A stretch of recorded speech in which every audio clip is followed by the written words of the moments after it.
Հետևիր սրտիդ ձայնին, այն քեզ ուզում է տանել անհայտ հեռուներ, վայելիր աշխարհի չքնաղ քաղաքներն ու արևոտ լողափերը նոր զգացողություններով, նոր համերով։ 2026-ը թող լինի հույսերի, մոտիվացիայի, նպատակների իրագործման տարի։ Եվ հիշեք, ամեն ինչ սկսվում է մեկ որոշումից։ Նոր տարին գալիս է նոր հնարավորություններով ու արկածներով։ Քո հաջորդ արկածը մեկ թռիչքի հեռավորության վրա է։ Travel with M 095 89 20 48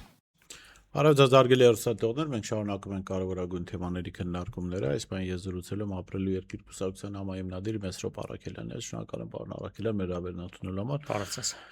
Ընտրություններն ավարտվեցին, Սահմանադրական դատարանի որոշումը եղավ, ընդդիմադիր ուժերը հայտարարեցին, որ մանդատները վերցնելու են, իշխանությունը արդեն ձևավորել է գոնե խորհրդարանական պաշտոններին, ով որտեղ պետք է լինի։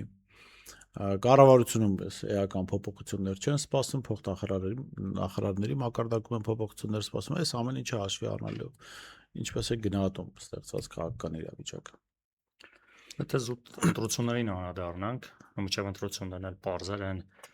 ազդեցությունը, որ իշխանությունը իրականացրեց, վարչական ռեսուրսի օգտագործում, բռնաճնշումներ, ընդդիմադիր ուժերի ձերբակալություններ,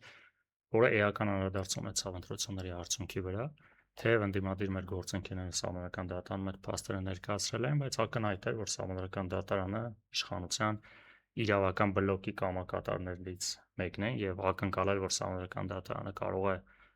որևէ այլ կարծիք ունենալ կան Նիկոլ Փաշինյանը քաղաքական միամտություններ, հետեւաբար պետք չէ սпасել եւ կամ դրանով որևէ գործողություն պայմանավորվել։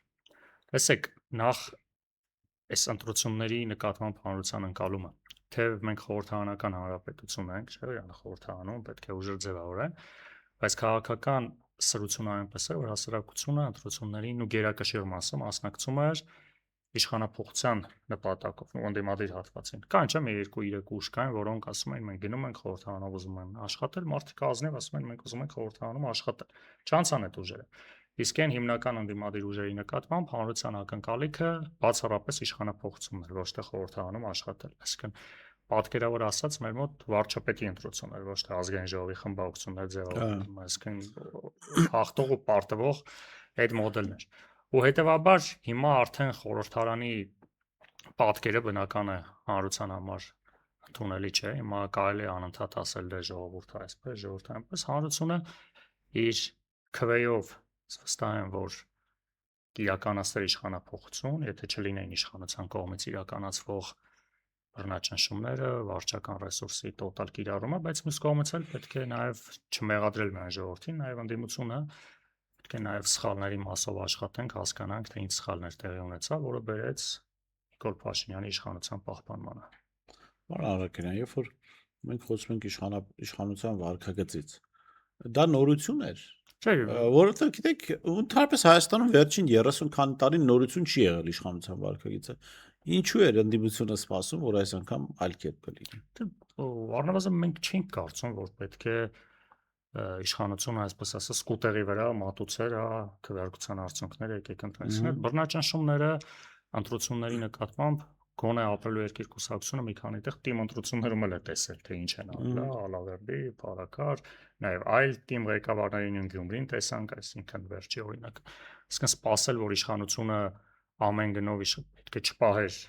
իշխանությունը միամտություն է, հետեւաբար ինչ պետք է անել ընդդիմությունը պատրաստ լինել, այո, այսինքն նույն սպորտի մեջ գիտես դիմացինը թեկուզ կանոններից դուրս է խաղում, բայց ինքն է մրցավարն է, պետք է այդ ամեն ինչը հաշվի առնել։ Պարոն Առաքելյան, դուք հայկական դպրոցում եք, չէ՞, սովորել։ Հայկական դպրոցի պատմության դասագրքերը վստահ անցել եք, ինչպես բոլորս ենք անցել։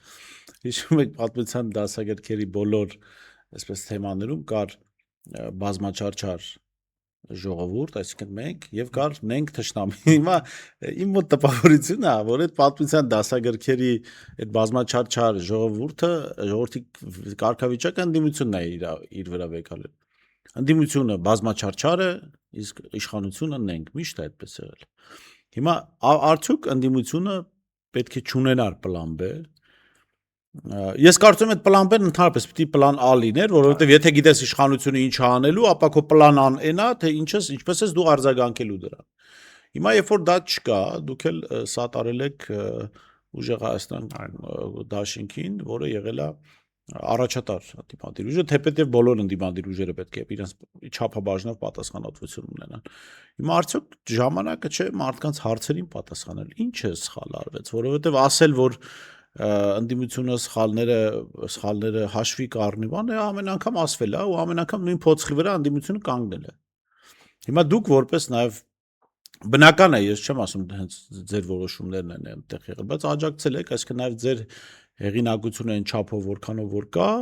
օգտագործել եք, որ մարդիկ աջակցեն, ընտրեն հետ ուժին։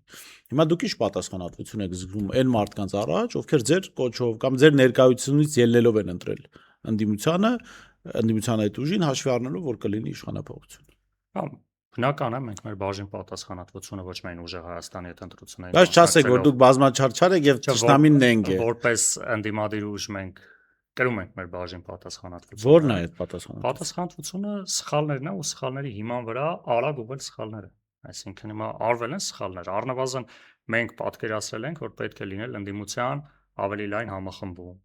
Նաև բազմաթիվ ուժեր, որոնք շեմը չհաղթահարեցին, ձեր եթերում էլ ենք մենք նախընտրական շրջանում բազմիցս խոսել, որ մենք ամեն ինչ անում ենք, որ այդ միավորները ստացվեր։ Հիմա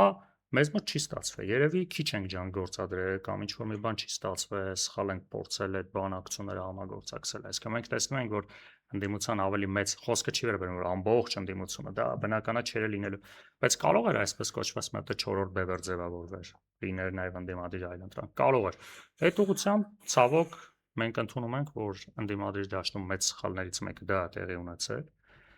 Նաև շատ հաճախ, որ մենք ականատես եղանք քարոզչության ընթացքում, ընդունում ենք, որ նաև քարոզչությունը մենք չիրականացրեցինք ընդդիմությունը ընդհանուր առմամբ, այն արդյունավետությամբ ինչ որ պետք էր։ Այսինքն միայն քննադատել իշխանությանը ու այն առաջարկը, որը պետք է ժողովուրդը ստանա, թե լավ Նիկոլից հետո ինչ է լինելու, մեր կարծիքով չկարողացանք տալ այն չափաբաժնով այն արդյունավետությամբ, որը պետք էր։ Այսինքն միայն Նիկոլ Փաշինյանին հեռացնելու օրակարգով ընտրություններին մասնակցելը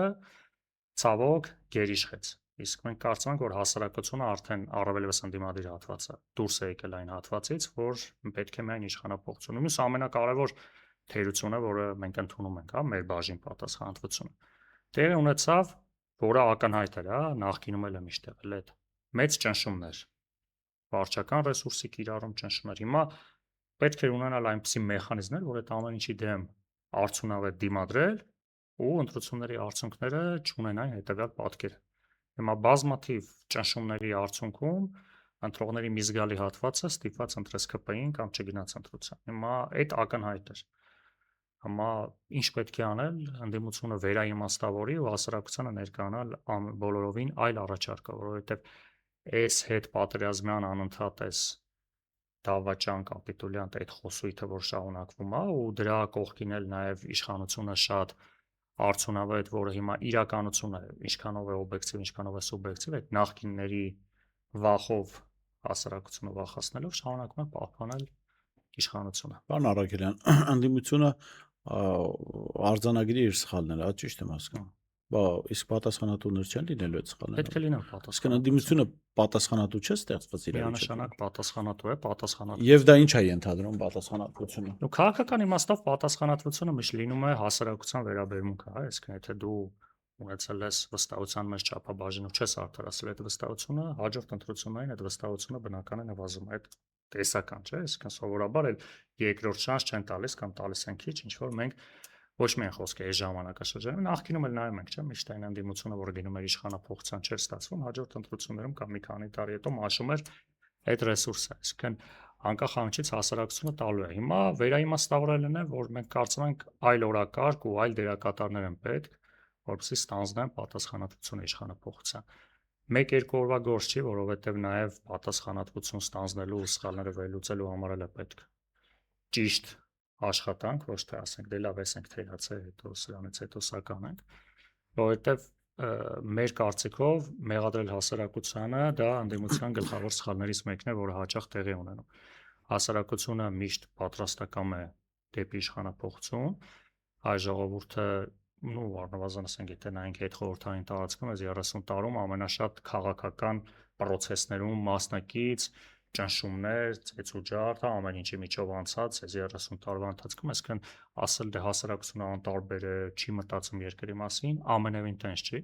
Այս նույն հասարակությունը, որ շատերը ասում են դե փողոց դուրս չեն գալիս։ Ընդամենը 2 տարի առաջ սրբազան շարժման ժամանակ բոլորս ենք ականատես եղել, տասնյակ հազարավոր քաղաքացիներ, ինչպես էին պատրաստական այդ իշխանապողության մեջ իրենց բաժին պատասխանատվությունը վերցնել։ Այսինքն այդ ժողովուրդը այս 2 տարում չի դարձել այլ ժողովուրդ կամ այդ խնդիրները չեն քչացել։ Հետևաբար խնդիրը ամենևին հասարակության մեջ չէ։ Նաև ընդդիմության կոչով հասարակությունը բավականին բարձր մասնակցություն ունեցավ, չէ՞, ընտրություններին։ Մենք միշտ ասում ենք դե անտարբեր են, չեն գնում ընտրության, տանը նստած են, գնաց։ Այսինքն մասնակցությունը եղավ։ Տեսանք 2 տարի առաջ փողոցային մեծ պայքարի մասնակից դարձավ։ Հետևաբար պետք է ազնիվ լինել ու հասկանալ, որ խնդիրը ընդդիմության մեջ է ամենևին, ոչ թե ժողովրդը ընտրությանել է գնում, ժողովուրդը փողոցել է դուրս գալիս։ Ձեր վերաբերմունքը մանդատներ վերցնելուն եւ ընդդիմության հիմնավորումներին։ Այք ընդհանրապես այս մանդատներ վերցնել չվերցնելու բանավեճը մի քիչ ավելի որ հետ գնանք, այս նախորդ խորհրդարանի կամ դեռևս գործող խորհրդարանի գործընթացների մեջ չէ, եղավ շատեր այն ժամանակ էին ասում պետք է մանդատները վայր դնել, իմաստ չկա պայքարել, Նիկոլի մոտ ընդդիմություն աշխատել եւ այլն։ Սկզբում մենք որ խոսեցինք, ասեք ընդդիմության նկատմամբ հասարակության վերաբերմունքը բացառապես իշխանապողությանն էր։ Առնվազն գոնե այն ուժերը, որ անցել են, ես վստահ եմ, այս ուժերի քվեարկողների 99%-ը ընտրել են, որ իշխանապողություն լինի, չէին ընտրել, չէ՞ որ ընդդիմադիր падգամավորները գնային վերահսկողական ֆունկցիա կատարեն։ Հիմա, երբ որ մեր կառավարման համակարգը փաստացի վարչապետական է, այսինքն այնպես է նվազել, անարդյունավետ դարձել խորհրդարանի դերը։ Ու նաև օրենքով էլ է տենց, չէ՞։ Հիմա դու իշխանությունը ինչ օրենք ուզում ընդունում է, այլ տեսնում ենք, չէ՞, մի ժամում, կես ժամում, այսինքն բոլոր ամեն ինչը նորմերը դրած մի կողմ, այսինքն խորհրդարանի դերը զրոյացվում է, որովհետեւ վերահսկողական իրական ֆունկցիա չունի։ Այդ տեսանկյունից հասարակության վերաբերմունքը, որ այս խորհրդարանում աշխատելը անարդյունավետ է, միանշանակ արդարացված է, բայց այստեղ կարևորը մանդատ դնել չդնելը չէ, մանդատ դնել չդնելը պետք է լինի ընդհանրապես գործիք։ Հետո ինչ ենք անում, որ գնում ենք իշխանապողության։ Առնվազն ասել, որ նախորդ խորհրդարանում ընդդիմությունը մանդատը չդրեց ու որովհետեւ արդյունավետություն չեղավ, ու առնվազն փաստ է, հա, իշխանապողություն չեղավ, որտեղ վերջնակետը մեզ համար իշխանապողության մեզ համար կարևոր չի նաև հասարակության համար, չէ՞ որ ասեն, վայ, տեսակ, այս падգամավորը Նիկոլի Պորտը ոնց տեղը դրեց, այս ինչ լավ խոսած, այս ինչ լավ մուննաթ եկավ, այս ինչ չարաշահումներից խոսած, Նիկոլը ներվերը խախտվեց, տեսակ ինչ ձև էր ներվայնացել, տենց ու 100-200 հազարավոր տենց դիտումներ ունեն, այսինքն հասարակությունը այդ падգամավորներին չէր ասում գնացեք Նիկոլ Փաշինյանի ներվերը կերեք կամ վրան գորգորացեք, հասարակությունը ուզում Նիկոլ Փաշինյանը հեռանա, ուրիշ ոչինչ։ Հետևաբար ընդդիմության գլխավոր ֆունկցիան Նիկոլ Փաշինյանի հեռացումն է։ Հիմա արդյոք մանդատներ վերցնելով այդ ճանապարհը ավելի արդյունավետ է կամ չվերցնելով, այս բանը ես կդժվարանամ միանշանակ պնդում անել, որովհետև ճանապարհային քարտեզը պետք է ասես վերջից գանք, ինչ պետք է արվի, որ Նիկոլ Փաշինյանը հեռանա։ Հիմա տեսականորեն կարելի ասել դե խորհրդարանում մանդատներով կարելի է ինչ-որ արդյունավետ ճանապարհ գնալ, կարող է, բայց առնվազն մի բան ասեմ, որ ոչ իրավական, բայց մյուս տեսակետն եմ ընդունում, որ մանդատներ չվերցնելը առնվազն քաղաքական նոր իրավիճակ է ստեղծում։ Բացառիկ, որը մենք չենք ունեցել։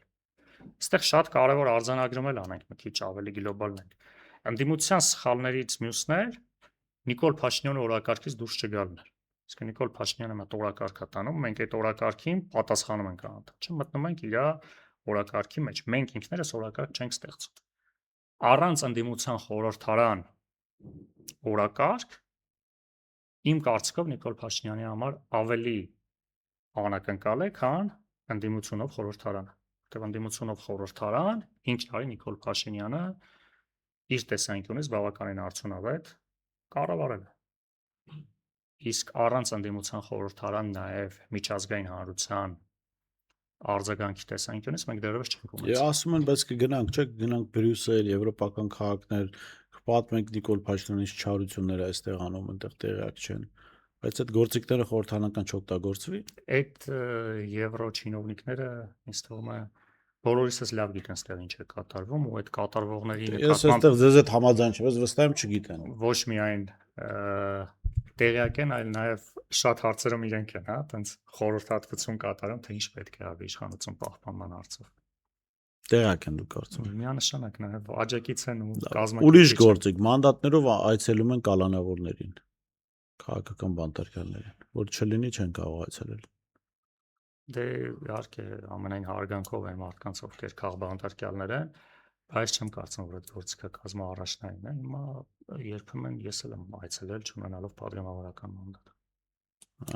Դուք սպասում փորձառությունն եք առանց մանդատ այցելել։ Չէ, բայց մանդատ արտահերթ, մանդատով արտահերթ են, չէ՞։ Դե ոչինչ, որ մի քանի օր սպասել ենք, հերթագրվել ենք, կարծում եմ դուք երևի այցելած կլինեք, տենց կարելի է հերթագրվել սպասել, եթե շատ կարևոր է մեր քաղբանտարկյալներին այցելել։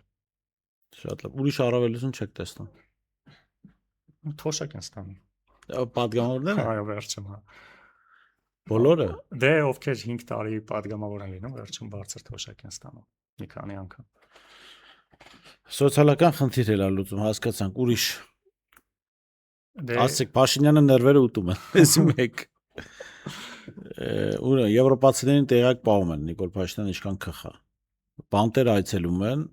եւ թոշակ են ստանում։ Դե ցավոք Նիկոլ Փաշինյանի վարկագիծը այնպես է, որ մեր падգամավորներից մի քանիսը բանտեր կարող այցելեն որպես արդեն կալանավորներ չէ։ Դա մշտական են անելու։ Արդեն էլ չէ։ Լավ, հիմա գալու է այս իրավիճակն է, մենք արդյոք տեսնում ենք իրականում բան, որ ընդդիմությունը հասկանում է, որ խնդրի առաջ է կանգնել։ Ես օրինակ դա չեմ տեսնում, անկեղծ լինեմ, ասենք տեսնում եմ սոցիալական ցանցերում մարդկանց դժգոհությունը ընդդիմությունից ու ընդդիմության արձագանքը, ասենք տպավորություն է ստեղծում, որ այդ դժգոհները կամ սադրիչներ են, ու ընդդիմությունն է այդպեսի տպավորություն ստեղծում, կամ նախանձներ են։ Բայց իրականում նրանք մարդիկ են, ովքեր հավատացել են ընդդիմությանը, գնացել քվեարկել են, ինչպես դուք ասացիք, այստեղ համաձայն եմ ձեզ հետ, հանուն իշխանափոխության օրակարգի։ Հիմա իշխանափոխությունը չի եղել։ Մի կողմից մարդիկ դժգոհում են եւ պիտի հարցերի պատասխաններ ստանան, մյուս կողմից մենք տեսնում ենք կամ ինչ որ անտարբեր վերաբերվում կամ ինչ որտեղ էլ անգամ մեղադրանք, հա, որ դուք չգիտեք թե ինչ պայքարի խրամատը տեղափոխվում է խորհրդարան, այսպեսի հայտարարություններ։ Իհարկե, ես կարծում եմ նաև այն մարդիկ, ովքեր դժգոհում են, առաջին հերթին ուրախ կլինեն, որ սխալվեն այս դժգոհությունով, հա, օր առաջ իշխանափոխություն լինի, բայց ցավոք, այսպես ասած, այդ մարդկանց փորձը ու նաև ստեղծված նախադրյալները չեն խոսում այն մասին, որ կարճաժամկետ հատվածում հնարավոր է իշխանափոխություն։ Հետևաբար հասարակության դժգոհությունը ու նաև այն մտահոգությունը, որ իսկենտրական ցիկլը 5 տարով եթե նայում ենք մարդիկ ասում են դե 5 տարի Նիկոլ Փաշինյանը շարունակում է կառավարել այս ընտրություններում չհաղթելու պատճառով ընդդիմությանը նկատի ունի։ Այդ տեսանկյունից միանշանակ արդարացի են, ո՞ց եմ ասում, հասարակությանը մեղադրել, հա 1-2 անհատ կարող է ինչ-որ սխալ ձևակերպումներով կամ ինչ-որ շահեր ունենալ, բայց այո, ինքս էլ ես այս պահին տեսնում եմ, որ նաև այն մարդիկ, ովքեր ունեցել են ակնկալիք իշխանափոխության, ընտրել են ընդդիմությանը անկախ թե որ ուժին, արդարացիորեն նաև ինձնից որպես ընդդիմադիր քաղաքական գործիչ ես դժգոհություն եմ արտահայտում ու ես ընդունում եմ այդ դժգոհությունը, որովհետև այո, ես էլ կլինի փոքր 1%, 0.1% վերցրել ենք չէ՞ մեր բաժին պատասխանատվությունը, որ գնանք դեպի իշխանափոխության։ Հետևաբար մեզ համար անընդունելի է հասարակության քննադատություններին, այսպես ասած, հակադարձել նույն քննադատության, այլ հասարակության քննադատությունները պետք է հանդիսանան այն գործոնները, որի հիման վրա մենք պետք է փոխվենք որպես ընդդիմություն։ Հիմա այս ճանապարհով գնալ ասել դե դուք չգիտեք, մենք կգնանք խորհրդարանում գիտենք ինչ ենք անելու, միանշանակ այդպես չէ, որտեվ իշխանությունը